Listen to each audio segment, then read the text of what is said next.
Will power और हमारे desires या ड्रीम में क्या फ़र्क है?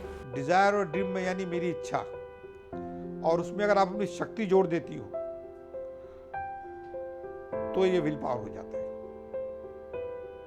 डिजायर ड्रीम में शक्ति कोई काम नहीं है, अंदर से मोटिवेशन आता है वो काम करने का। विल पावर में अंदर से मोटिवेशन नहीं आता है, आप अपनी एक्स्ट्रा शक्ति जोड़ती हो उसमें और उस पर काम करती हो। कि एक और फर्क है विल पावर और डिजायर में। डिजायर वो नेचुरल है, आपके अंदर की आवाज है, और विल पावर है कि डिजायर को डिनाइल करने का और मैंने जो बोल दिया उस पे काम पे लग जाने का, चाहे मेरी डिजायर हो कि नहीं हो। जैसे फास्टिंग की किसकी भी डिजायर नहीं है, मगर एक प्रथा चलती आ रही है कई धर्मों में, हिंदू धर्मों में भी, मुस्लिम धर्मों में भी, जैन धर्मों में भी। तो बच्चों को पहले से बोला जाता है अपना टाइम आ रहा है, फास्टिंग में जाना है। अब बच्चा जब देखता है सब लोग फास्टिंग कर रहे हैं तो उसकी इच्छा हो कि नहीं हो, उसको उसमें जाना पड़ता है क्योंकि तारीफ मिलती। जिसने किया उसको तारीफ मिलती और जिसने नहीं किया उसको गलत नजर देखा जाता है। जो बच्चों को समझ नहीं है उस बच्चों को बोला जाए जैसे पढ़ाई क्यों करना है, किसको भी समझ नहीं है, तो वहाँ पे हम इच्छा शक्ति को जगा के और बच्चे अगर पढ़ाई कर लेते हैं तो उनका एक स्टेप आगे चले जाते हैं, वो लोग सक्सेसफुल हो जाते हैं। जैसे मेरे को मालूम है एक मोहम्मद अली करके एक अच्छा बॉक्सर था, उसने बोला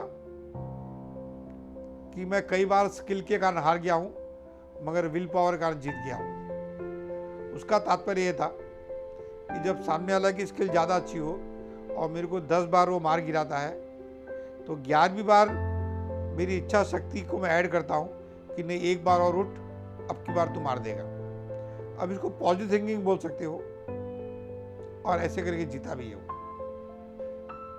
अभी कई बच्चों को बोला जाता है उनका पेशेंस के टेस्ट के लिए कि आपके सामने चॉकलेट रखी है, अगर आप इसको 15 मिनट नहीं खाओगे तो आपको 2 चॉकलेट मिलेगी।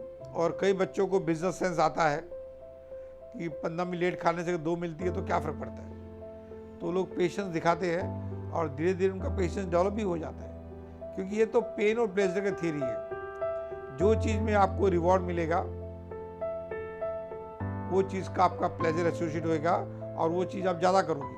अभी एक अच्छा मुहावरा है, जहाँ चाह है वहाँ राह है। इंग्लिश में बोलेंगे तो where there is a will there is a way. अब मैं आपको इसका नया मतलब दूंगा। मैं यहाँ पे मुहावरे को मैं बोलूँगा कि अगर आपकी अंदर की आवाज़ है कि आपको वो चाहिए तो आप रास्ता ढूंढ लोगे वो काम करने का।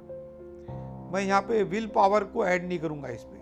नॉर्मली ये कोटेशन लोग विल पावर पे ऐड करते हैं, मगर नहीं। अगर आपकी कोई भी चीज़ की इच्छा है, जैसे समझो मेरे को कोई लड़की को पटाने की इच्छा है, अब इसमें विल पावर का कोई रोल नहीं है, तो मेरा दिमाग चलेगा क्या बोलूं, कैसे प्रपोज करूं, उसकी कौन सी फ्रेंड से बात करूं, ये दिमाग मेरा चलेगा और मैं इस पर काम करूंगा। बट ये विल पावर का एग्जाम्पल नहीं है, ये इच्छा शक्ति का एग्जाम्पल है।